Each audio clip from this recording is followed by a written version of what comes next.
Les decía que hoy, bueno, en México se celebra el Día de la Familia. Vamos a aprovechar la oportunidad para hablar un poquito sobre la familia aquí en esta reunión. Y quiero comenzar hablándote de algunas estadísticas sobre la familia en México, según los últimos censos que se han hecho en el país. En México, actualmente, el 30% de los hogares, según el INEGI, en México son liderados por mujeres.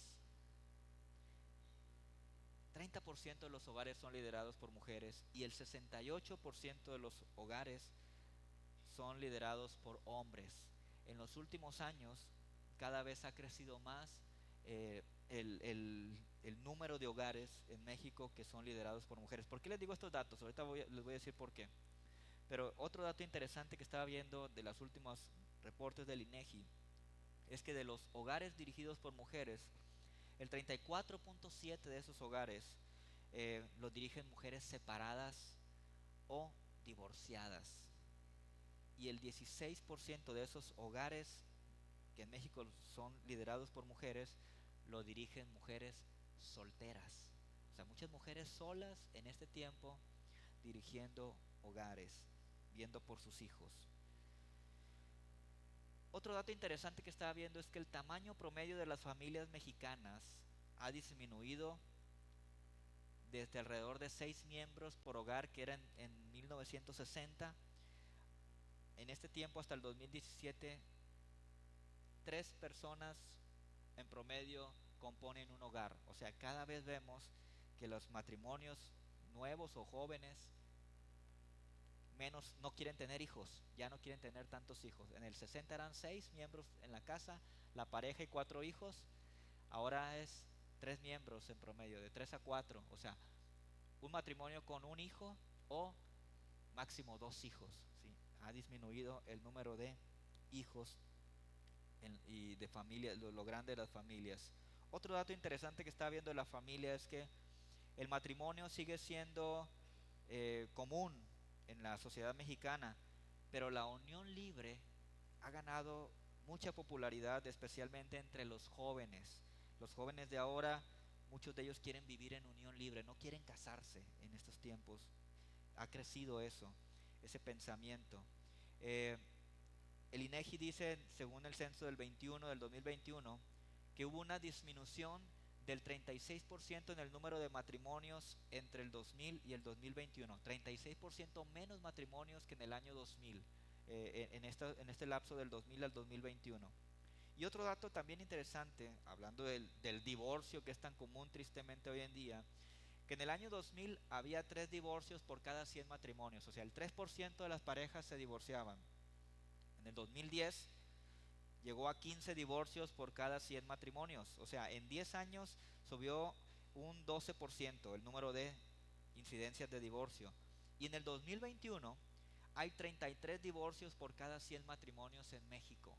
O sea, si sacamos cuentas, en el 2000 había 3, ahora en el 21 hay 33. O sea, 30% más de divorcios en los últimos 20 años, vamos a decirlo así. O sea, el número de divorcios aumentó más de 300% del 2000 al 2019. 300%, iglesia. Si la tendencia sigue en ese rumbo, dicen los estadistas del INEGI, para el 2040 serán más de 60 divorcios por cada 100 matrimonios. O sea, el 60% de las parejas se van a divorciar para el 2040. Y hablando de los niños, los hijos, en el mundo, esto es en el mundo, el 16.4 de niños no van a la escuela.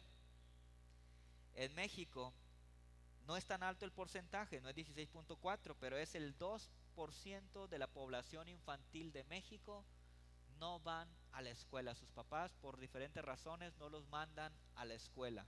2%, decimos, qué poquito, pero son, si sabemos, si hay datos del INEGI que dicen que aproximadamente el 30% de la población son niños, imagínense el 30% de 120 millones de mexicanos.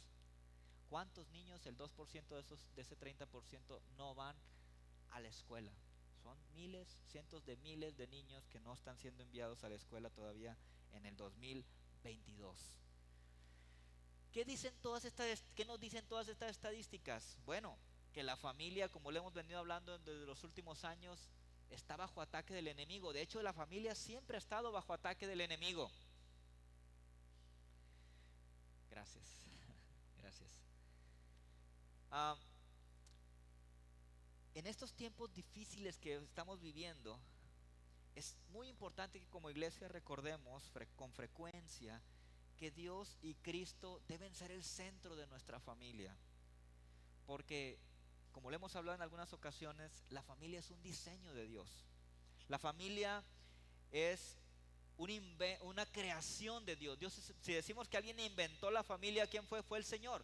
Si tú lees el libro de Génesis, vas a encontrar ahí el relato de la Biblia donde Dios instituye la familia. Dios presenta a Adán y Eva, ¿verdad? Y les dice: fructificad y multiplicaos. Entonces, por muchos siglos, la familia fue la base de la sociedad. Y lo que el diablo está tratando de hacer en este tiempo es romper con esa familia tradicional, con esa familia como Dios la creó, como Dios la diseñó, para entonces meter unos modelos erróneos y atacar la base de nuestra sociedad, que es la familia. Así que cuando un miembro de una familia es desobediente o es infiel a Dios, esto puede afectar dramáticamente a una familia, y más en estos tiempos. ¿Por qué les hablo de esto? Porque les decía que nosotros somos parte de una familia, o tenemos una familia, y a lo largo de nuestra vida nos va a tocar desempeñar diferentes roles o posiciones dentro de nuestra familia. Estoy hablando de familia terrenal. Y estas posiciones o roles traen consigo privilegios y responsabilidades que necesitamos cumplir para el buen funcionamiento y testimonio de la familia que quiere caminar bajo la cobertura y la dirección de Dios en estos tiempos difíciles que está viviendo la familia. Por eso yo le puse al tema de hoy las responsabilidades o responsabilidades familiares del creyente, porque según el rol que nos ha dado el Señor o que nos está tocando desempeñar en este tiempo en nuestra familia, tenemos responsabilidades que cumplir. Y el apóstol Pablo, en la carta a los Colosenses, consciente de la importancia de la familia en el plan de Dios, escribe a los cristianos acerca de algunas de nuestras responsabilidades para con nuestra familia, según el rol o posición que estemos desempeñando en las diferentes etapas de nuestra vida. Y antes de que veamos este pasaje en Colosenses Colosenses 3, si alguien tiene su Biblia y quiere irlo buscando, quiero que recordemos algunas cosas que les decía ahorita. Dios es el creador, el diseñador o el inventor de la familia. ¿Estamos de acuerdo en eso? Dios es el que diseñó. La familia estuvo en el corazón de Dios. El matrimonio estuvo en el corazón de Dios. Fue una idea de Dios. Partiendo de eso, vemos que Él nos dejó un manual, que es la Biblia, que nosotros le llamaríamos en este caso el manual del creador, donde encontramos las instrucciones del creador de todo, acerca del propósito y del buen funcionamiento de su creación. Otra cosa importante que me gustaría que recordáramos antes de continuar es que aquí hay principios para que nosotros podamos dirigir nuestra familia, nuestra vida, nuestra familia, para que nosotros podamos conducirnos en esta tierra en estos tiempos. Y estos principios que están aquí son vigentes. No están pasados de moda como quiere hacernos sentir o como quiere hacernos creer el diablo en estos tiempos a través de todas las corrientes que están circulando en la sociedad. Son vigentes. Son principios que son verdaderos. Es verdad lo que aquí está. Y son principios que son válidos en todo tiempo. Hace 100 años, hace 200, hace 500, hace 1000, ayer, mañana y pasado mañana y en 50 años, estos principios son válidos. También son válidos en toda cultura. Son válidos para todos. Así que aquí encontramos una enseñanza de Dios donde nos dice que respecto a la familia, que en nuestra vida nos va a tocar desempeñar de 2 a 3 de los 4 roles familiares que el apóstol Pablo menciona en la carta a los Colosenses. Ahora, la pregunta será, ¿cuáles son esos roles que menciona Pablo en la carta a los Colosenses? Repito, nos va a tocar a lo largo de nuestra vida desempeñar 2 a 3 roles de esos que menciona el apóstol Pablo y que quiero que veamos hoy. Vamos ahora sí a Colosenses capítulo 3. Vamos a empezar en el verso 18, porque quiero hablar del primer rol que la Biblia enseña en nuestra vida familiar, que a algunos va a tocar desempeñar. Este es uno, vamos a ver otros al ratito, ¿verdad? Y el primer rol es el rol de la mujer casada. Pablo empieza en la carta a los Colosenses, cuando empieza a hablar de los deberes familiares de los cristianos, empieza hablando a las mujeres casadas. Yo quiero preguntar, ¿cuántas mujeres casadas hay hoy en este lugar? Si puedes levantar tu mano, mujeres casadas. Pero que se escuche esa celebración. A las mujeres casadas, ¿quién celebró, las mujeres o los hombres? Porque se me figuró escuchar una voz de un hombre celebrando a las mujeres casadas, ¿eh? Miren, los esposos levantándole la mano a las esposas, ¿verdad? Ok, muy bien. Bueno, Pablo comienza hablando a las mujeres casadas y les dice en el verso 18 en la Reina Valera, la revisión 95, dice: casadas, estad sujetas a vuestros maridos como conviene en el Señor. Híjole, esas que dijeron, ¿verdad? Ya. Pastor, ¿por qué empieza con esto, verdad? Bueno, el apóstol Pablo así comenzó, ¿no? Este pasaje. Pablo comienza dando unas instrucciones respecto al rol de la mujer casada en el matrimonio, en la familia. Y les dice a las esposas cristianas, porque está hablando a la iglesia, a las hijas de Dios, y les dice: sujétense a sus esposos. Yo sé que esta palabra ha sido una palabra que ha causado mucha controversia a lo largo de la historia, y más por el abuso con el cual se ha utilizado este término en el pasado, ¿verdad? Pero veamos lo que realmente la palabra de Dios se refiere cuando dice a las esposas, a las mujeres casadas: sujétense a sus esposos. La palabra sujetar, la palabra griega que se tradujo como sujetar, es una palabra de origen militar y significa someter y sujetar en obediencia. Esto es como un ciudadano que se sujeta a sus gobernantes, o quien se sujeta o reconoce una autoridad que ha sido delegada. Esto es lo que se refiere la palabra sujetar en la definición, la palabra que se tradujo así. Ahora, en nuestros días, muchas personas rechazan esta enseñanza de la palabra de Dios y han comenzado a decir que esta es una enseñanza que está fuera de moda y que es una enseñanza machista.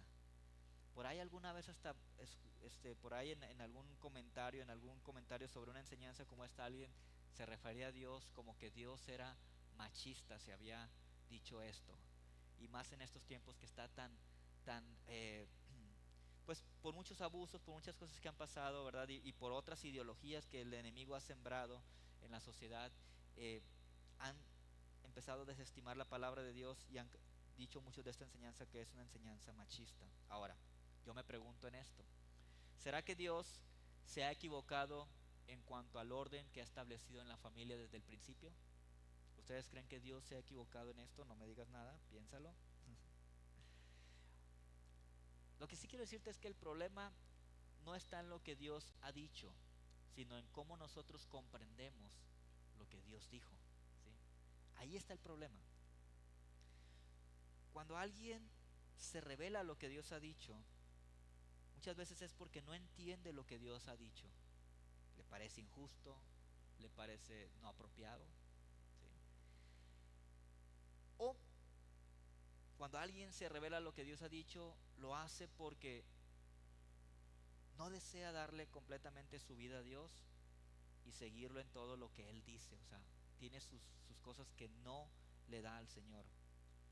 Pero como veíamos ahorita, ¿qué quiere decir Dios por sujeción? Cuando habla a las casadas, Pablo le dice: las casadas, ¿verdad?, sujétense a sus esposos.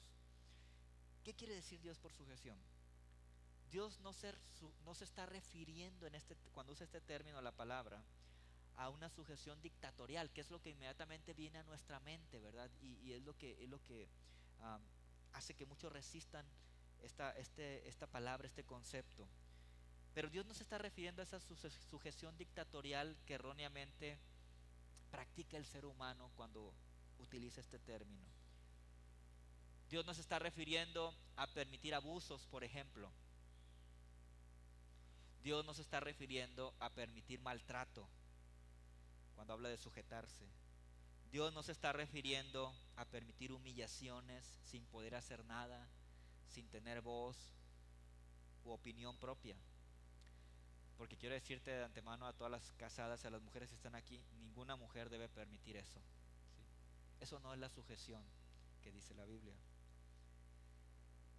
La mujer, cuando esto esté aconteciendo en su vida, o cuando haya una raíz ahí peligrosa, debe ser sabia para poner el límite que sea necesario y no permitir estas cosas. Cuando esté en la situación de que su esposo empiece a ser abusivo, o que no esté liderando como lo hace un hijo de Dios. Para los esposos, ¿verdad? Que dicen, ay, qué duro para las mujeres ahorita, ¿verdad? No se preocupen, ahorita vamos a ver lo que dice para nosotros los casados también el apóstol Pablo. Lo que Dios quiere decir por sujeción, o lo que Dios quiso decir, es que debe existir orden en el matrimonio, en la familia. Debe existir cooperación. Cuando habla de sujeción, habla de una relación y habla de compañerismo. Porque voy a ponerlo con este ejemplo. En un grupo de 2 o más personas, debe haber un líder que tome la dirección para atravesar las situaciones del mundo que enfrentan, las pruebas, las tentaciones y las debilidades. El matrimonio, que es un equipo de 2, necesita un liderazgo. Y Dios decidió darle orden al matrimonio por eso. Y Él decidió que el esposo tome el liderazgo del matrimonio. Hazte cuenta que Él le dio el gafete de líder al esposo. ¿Por qué? No lo sé. Pregúntenle a Dios. Él decidió eso. Entonces, lo que Él dice es que las esposas cristianas deben sujetarse, deben respetar la decisión de Dios, porque es lo correcto para ser como cristianos, dice el apóstol Pablo. Dice, casadas, estad sujetas a vuestros maridos como conviene en el Señor. ¿Por qué la Biblia usa la palabra como conviene en el Señor? Porque esta frase como conviene en el Señor quiere decir que según Dios es lo apropiado según el deseo de Él mismo. Ahora, la casada que decide seguir la instrucción de Dios lo hace sabiendo que esto no es porque el esposo sea superior, ¿verdad? No es el caso, o que ella sea inferior. Lo hace porque la esposa está en el Señor, y si el Señor así lo dispuso es porque Él sabe lo que es mejor para el matrimonio y para la familia. El verso 18 de Colosenses 3 me gustaría leerlo en la traducción en lenguaje actual. Dice así: ustedes, las esposas, deben sujetarse a sus esposos, pues es lo que se espera de ustedes como cristianas. Nuevamente, por el orden que el Señor quiso darle a la familia, Él dice, esto es lo que conviene como familia. Tiene que haber un liderazgo, porque no puede haber 2 cabezas en un hogar. Cuando yo hablo esto en el tema de matrimonios y hablamos de matrimonios de 2 cabezas, yo les pregunto siempre a los matrimonios, a ver, si ustedes ven entrar a alguien ahí con 2 cabezas, ¿verdad? Así saliendo las 2 cabezas, ¿qué van a pensar? ¿Esto es un fenómeno? ¿Es algo no natural? Y algunos hasta pueden ir más lejos y decir, esto es un monstruo. Y puede causar cierto temor a algunos.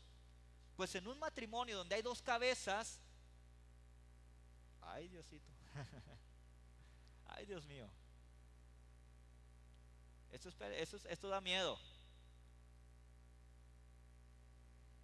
Ahora, Dios espera, dice Pablo, que sus hijas crean realmente en Él, confíen en que Dios sabe lo que es mejor, y que como cristianas sean testimonio para aquellas que resisten a creer en lo que el manual del inventor señala como lo mejor y lo que dará mejor resultado. Por otro lado, cuando somos rebeldes o desobedientes a lo que Dios ha establecido, esto no es lo más conveniente ni para nosotros ni para la familia, porque la rebeldía o la desobediencia a lo que Dios ha establecido no es lo que se espera en este caso de una mujer que se dice seguidora de Cristo.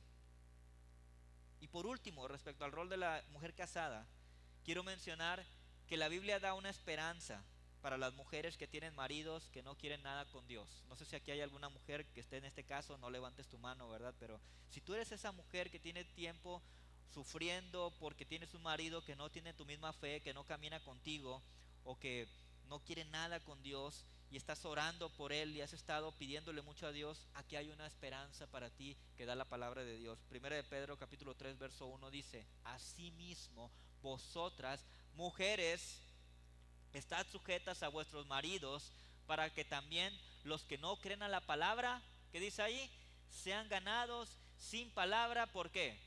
Por la conducta de sus esposas. Dios da una promesa para las mujeres que dicen: sí, Señor, yo creo en tu sabiduría, yo creo en por qué tú haces las cosas, yo creo en ti, Señor, y yo decido ser una mujer que cumple el rol que tú le has dado en la familia para bendición de la familia. Yo voy a hacer lo que tu palabra dice, tomada de tu mano, creyendo en ti. Y dice: si tú eres una mujer así, que hace esto, ¿verdad? Dice que los maridos que no creen en la palabra van a recibir un testimonio de ti. Tu testimonio de lo que es una hija de Dios casada no va a pasar desapercibido para tu esposo inconverso. Fíjense, yo he escuchado muchos testimonios de mujeres que por mucho tiempo se esforzaron por ser fieles a Dios y por creer en lo que Dios ha establecido en su palabra respecto al matrimonio, y que gracias a esa fe y a esa fidelidad ahora sus esposos caminan con Cristo. Yo he escuchado a muchas mujeres que por mucho tiempo yo oraba y no quería el hombre, y no venía, y no escuchaba, y no aceptaba, y no recibía, pero yo seguí fiel, oraba, y después de repente un día solitos llegaron y ni siquiera les dije nada, y de repente ahí estaba ya sentado a un lado buscando de Dios también. Qué bueno, porque eso es una prueba de que Dios cumple su palabra, ¿verdad? Cuando una mujer es una mujer de Dios, es una mujer que trata de hacer la voluntad de Dios, se esfuerza por ser un buen testimonio, entonces esto no pasa desapercibido para el esposo inconverso, es un testimonio para él.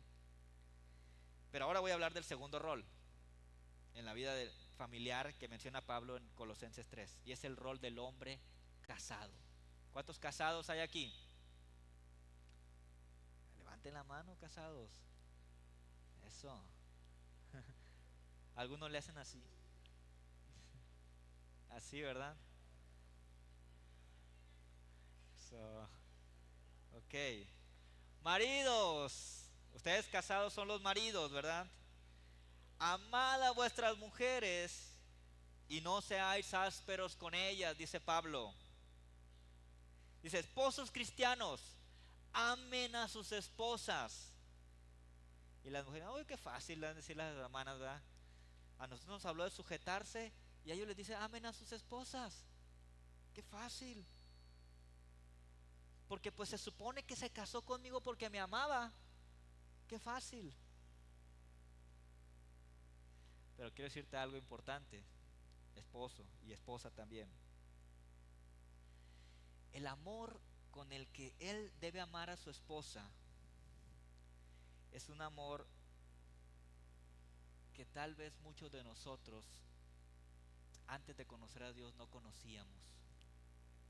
Y es un amor que tal vez nosotros no hemos llegado al máximo nivel de ese amor. Porque no es el amor del enamorado al que se refiere Pablo como debe amar el esposo a su esposa, sino que es el amor de Dios, el amor ágape de Dios. Y esta aclaración destruye cualquier tipo de malentendido respecto a la sujeción de la esposa. Porque, esposos, el amor que Dios nos ha llamado a mostrar para nuestras esposas es un amor que no es egoísta. Es un amor que piensa primero en ella y luego en él. Es un amor que es desinteresado. es un amor que da todo. Es un amor que está dispuesto al sacrificio. El amor de Dios va a hacernos obrar por el bien más elevado para nuestra esposa. El amor de Dios está dispuesto a entregar todo por amor. El amor de Dios. Y el amor de Dios aún está dispuesto a dar la vida por el ser amado. Y esto es lo que Dios le pide al esposo cristiano. No le pide, le manda. Esto es lo que Dios espera que el esposo que dice ser creyente practique para su esposa. Dice, maridos, amad a vuestras esposas.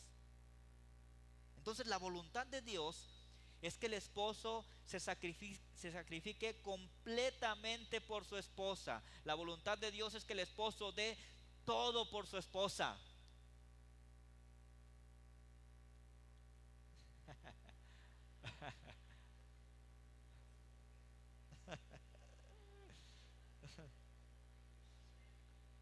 Fíjense, este amor nos lleva o, no, o nos, a ver, ¿cómo lo digo? Este amor es el amor eh, que nos lleva a amar o nos debe llevar a amar a nuestra esposa, aunque ella no lo merezca.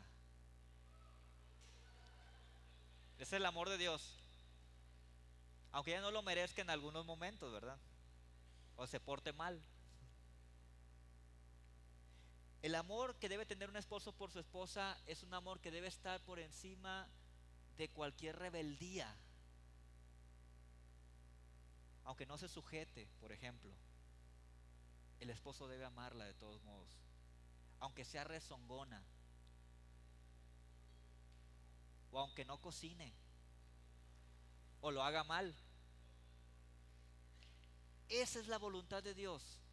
Así debe amar el esposo a su esposa. Ahora, al igual que para la esposa, esto no significa que el esposo no ponga límites. O sea, esto no significa que aunque ame a su esposa, permita todo, ¿verdad? Pero ante todo, Pablo dice, el esposo debe amar a su esposa con el amor de Dios todos los días. Veamos cómo lo dice en Efesios 5:25. Dice, maridos, amad a vuestras mujeres, fíjense bien, así como Cristo amó a la iglesia y se entregó a sí mismo por ella. Eso es lo que Dios le pide al varón. Es ese amor que lo llevó a entregar su vida por ella. O sea, yo sé que no es fácil para la esposa lo que pide la palabra. Si tenemos en nuestra mente el cassette que nos ha sembrado el mundo y si hemos visto todos los casos de lo que está mal aplicado el concepto de esta palabra en el mundo. No es fácil sujetarse, pero tampoco es fácil para el varón, ¿verdad? Poder llegar al punto de amar a su esposa así como Cristo amó a la iglesia. Los dos tenemos un reto y un desafío que Dios nos pone para que al hacerlo de la mano del Señor construyamos un matrimonio fuerte, un matrimonio que crece, un matrimonio fortalecido. Y Pablo menciona, volviendo al tema del hombre, un resultado del amor de Dios en su vida para su esposa que debe ser visible. Y dice que el esposo cristiano no debe ser áspero con su esposa. Pero la versión internacional nos lo dice más claro. Dice que no debe ser duro con su esposa. Ahora, maridos, si están siendo ásperos o duros con ellas, pregúntenle a Dios si necesitan más de su amor por su esposa. Y pídanle a Dios para que no terminen siendo desobedientes al mandato de Dios. Porque esta misma palabra de no ser duro con ellas o no ser áspero, la traducción en lenguaje actual dice que la debe amar y no la debe maltratar. El apóstol Pedro en su carta a la iglesia menciona cuál es la consecuencia para aquellos esposos que no aman a sus esposas como él lo ha mandado, como Dios lo ha mandado. Primera de Pedro 3:7 dice, vosotros maridos igualmente Vivid con ellas sabiamente, dando honor a la mujer como a vaso más frágil y como a coherederas de la gracia de la vida. Y luego dice, para que vuestras oraciones, ¿qué dice ahí? No tengan estorbo. Dios señala una consecuencia para el marido que no está amando a su esposa como él lo ha mandado. Y es que las oraciones de este hombre van a tener estorbo, no van a llegar. La versión Palabra de Dios para Todos dice 1 Pedro 3:7, respétenla para que nada impida que Dios escuche sus oraciones. O sea, si un hombre no está amando a su esposa como Dios lo mandó, dice que Dios no va a escuchar sus oraciones. ¿Cómo ven? Ahora entienden por qué estas estadísticas respecto al matrimonio nos arrojan tantos matrimonios divorciados, tantas personas infelices viviendo en matrimonio. Porque encontramos mujeres casadas que no se sujetan y encontramos hombres casados que no están amando a sus esposas como dice Dios. Ese es el problema.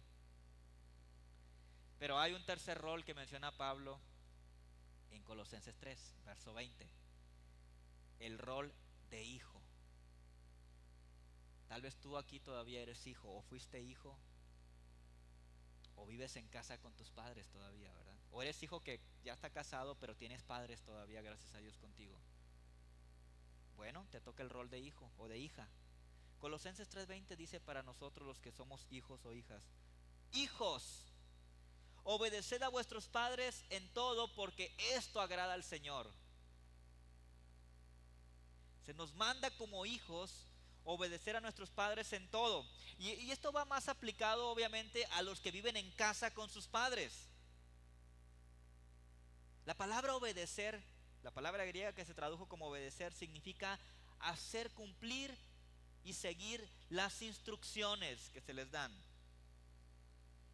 Ahora, ¿qué pasa? Porque algunas veces me han preguntado, hijos, esto a mí. ¿Qué pasa con las instrucciones pecaminosas que algunos padres que maltratan a sus hijos les dan? Pues el mismo apóstol Pablo en la carta a los Efesios explica más detalladamente a qué se refiere con obedecer a nuestros padres. Y dice Efesios 6 del 1 al 3: hijos, obedeced en el Señor, ojo ahí, ¿no? En el Señor, a vuestros padres, porque esto es justo. Honra a tu padre y a tu madre, que es el primer mandamiento con promesa para que te vaya bien y seas de larga vida sobre la tierra. La Nueva Traducción Viviente dice en el verso 1: hijos, obedezcan a sus padres, porque ustedes pertenecen al Señor, pues esto es lo correcto. Vemos aquí que primeramente dice la palabra que pertenecemos al Señor, y eso es lo que Él nos manda, ¿verdad? Que obedezcamos a nuestros padres en el Señor. Lo segundo que vemos es que no nos manda desobedecer o deshonrar a Dios por obedecer instrucciones malas que nos pueden dar nuestros padres que no tienen temor de Dios. Porque cuando un padre no está actuando en el temor del Señor, hay un momento en que no se le va a obedecer, porque estaría llevándolos a desobedecer a Dios. Por ejemplo, si un papá le dice a su hijo: hazle daño a tu prójimo, el hijo ahí no está obligado a obedecer a su padre. Yo he escuchado padres, por ejemplo, que aún agarran armas y se las ponen a sus hijos, ¿verdad? Para que hagan algo malo, o decirle quítale algo a alguien, o róbale a alguien, o pégale a aquel niño, ¿verdad? Haz algo incorrecto. Ahí no está obligado a obedecer. Dice, obedece en el Señor.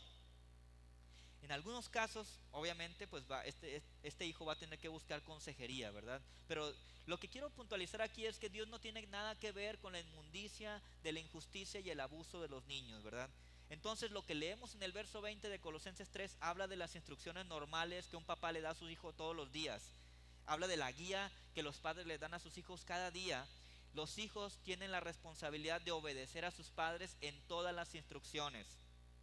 Hay beneficios que muchas veces los hijos no perciben, pero que estos beneficios resultan de su desobediencia a sus padres. Por ejemplo, cuando un hijo obedece, aprende disciplina, control y orden. Cuando un hijo es obediente, va a aprender estas cosas. Cuanto más obediente sea el hijo, entonces será más disciplinado, más controlado y preparado para enfrentar la vida cuando salga al mundo. Proverbios 10:1 dice, los proverbios de Salomón, dice este proverbio de Salomón: el hijo sabio alegra al padre, Pero el hijo necio, ¿qué dice ahí? Es la tristeza de la madre o de su madre. A los que son hijos aquí, qué triste sería ser un hijo o una hija que sea motivo de tristeza para sus padres o para su mamá. ¿Por qué? Por su necedad. En Efesios leíamos que al que honra a sus padres le va bien y es de larga vida sobre la tierra. Es lo contrario para los que los deshonran. Y algo bien importante para los hijos que están aquí, que viven en casa con sus padres: todo lo que el hombre sembrare, eso va a cosechar. Un día tú también serás papá o mamá. Y si tú fuiste desobediente y deshonraste a tus padres, si no rompes con eso y no pides perdón a Dios y no arreglas lo que puedas arreglar, estás sembrando una mala semilla para tu futuro.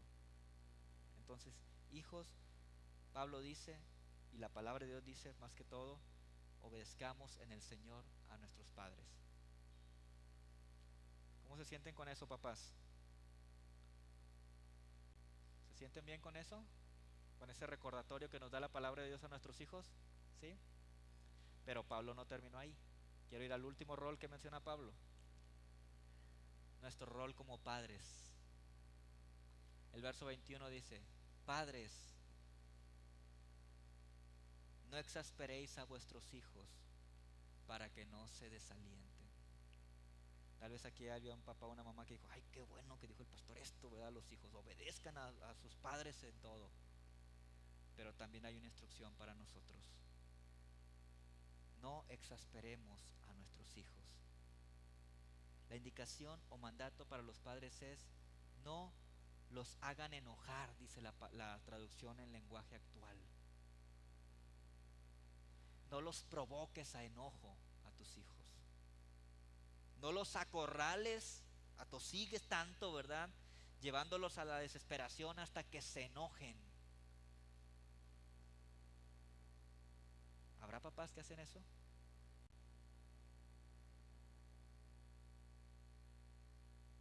Hay muchos padres que cometen este gran error frecuentemente, o cometemos. Puede ser que todos hemos caído en este error muchas veces. Pero el error más grave que cometen muchos es que tienen todavía el pensamiento de que sus hijos son suyos y pueden hacer con ellos lo que quieran. Yo vengo de una generación donde los padres decían que ellos no podían aceptar sus errores o sus equivocaciones frente a sus hijos porque eran sus padres. ¿Sí les tocó tener? Vienen de esa generación donde los padres no se equivocaban, mucho menos pedían perdón a sus hijos, no aceptaban sus errores frente a sus hijos. ¿Sabes que esta actitud provocó enojo a muchos hijos con sus padres y hacia la vida? Hoy hay muchos adultos resentidos hacia sus padres y hacia la vida porque tuvieron padres que nunca aceptaron sus defectos y menos corrigieron sus fallas frente a sus hijos, porque eran los padres. Muchos padres han condenado a sus hijos a una vida de fracaso, de incapacidad, de frustración, de infelicidad, porque son hijos que fueron provocados a rebeldía y enojo por sus mismos padres. Hay hijos enojados con la vida hoy en día. Lo peor del caso es que muchos de esos padres siguen sumergidos en el error y lo único que han hecho por años es alejar a sus hijos cuando son adultos. Por eso hay tantos ancianos abandonados por los hijos hoy en día. Pero quiero decirle algo a los hijos: Dios va a hacer cuenta con los hijos, pero también Dios ya hizo o está haciendo cuentas con sus padres que exasperaron a sus hijos, porque todo lo que sembramos cosechamos. Tenemos que romper con eso, con la mala siembra, cuando es una mala siembra. Y quiero aprovechar esta oportunidad para hablar a los papás que están aquí o que estamos aquí de 4 cosas que provocan o exasperan a nuestros hijos. La primera: evitar el hecho de que las generaciones cambian. A veces no entendemos que las generaciones cambian. Y muchas veces queremos seguir en el pasado de cómo fuimos nosotros educados, cómo fuimos tratados, cómo fuimos llevados. Y hay cosas que han estado cambiando. Tenemos que ser sabios para discernir la línea, ¿verdad? De dónde, hasta dónde podemos nosotros adaptarnos a estos tiempos sin dejar de ser padres y sin dejar de instruir a nuestros hijos como la palabra de Dios lo enseña.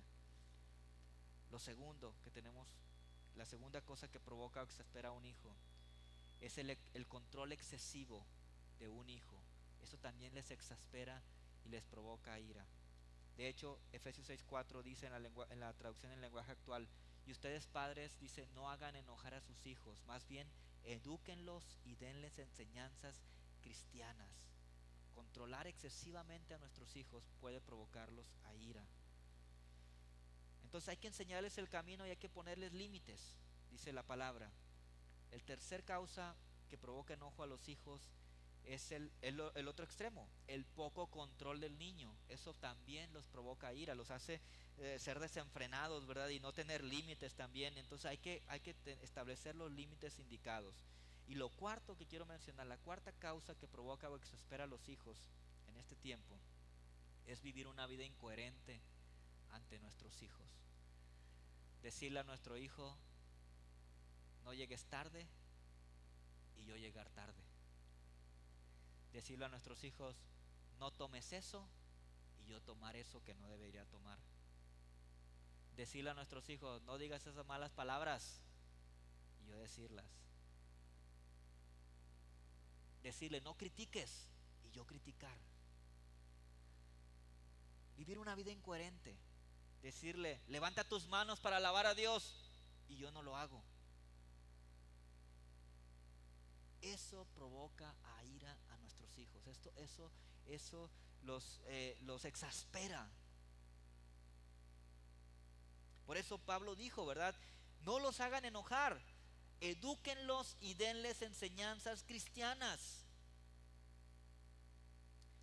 Pablo dice al final del verso 21 de Colosenses 3 que los hijos exasperados por sus padres pueden terminar desanimados o desalentados de caminar con Dios, y aún pueden estar desalentados de la misma vida porque sus padres los exasperaron.